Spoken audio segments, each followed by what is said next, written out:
The LTFRB has approved a provisional fare increase for city and provincial commuter buses, which will be implemented this November. Our field correspondent Andre Co is back for the report. The LTFRB has granted the joint petition for fare hike filed by the Southern Luzon Bus Operators Association, Nagkakaisang Samahan ng Nangangasiwa ng Panlalawigang Bus sa Pilipinas, and Samahang Transport Operators ng Pilipinas Inc. earlier this year. The board approved an increase of 1 peso in the minimum fare for buses with routes in Metro Manila. This makes the first 5 kilometers for ordinary and air-conditioned buses will now be at 11 pesos and 13 pesos respectively, up from 10 pesos and 12 pesos. Meanwhile, for provincial buses, there is no increase in the minimum fare, but the LTFRB granted a hike from 1.40 pesos to 1.55 pesos for every succeeding kilometer for ordinary buses and from 1.60 pesos to 1.75 pesos for air-conditioned buses.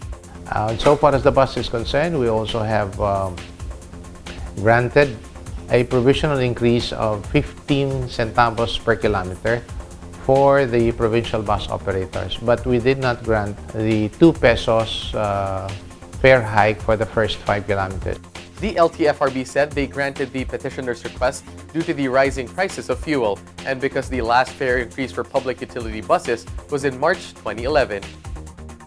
Aside from the fare increase for city and provincial commuter buses, the LTFRB has also approved the increase to 10 pesos, the minimum fare for commuter jeepneys, which will also take effect first week of November.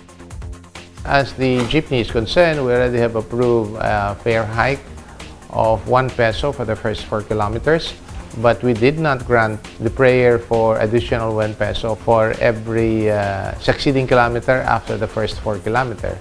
The initial prayer of the PUJ operators who petitioned for a fare hike was actually for a maximum of 4 pesos. We think that the 4 pesos is too high for the for the millions of passengers taking the PUJ.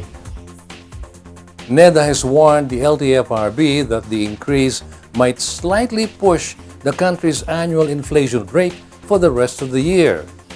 However, the LTFRB believes that it's about time to grant the fare increase petition of city and provincial buses.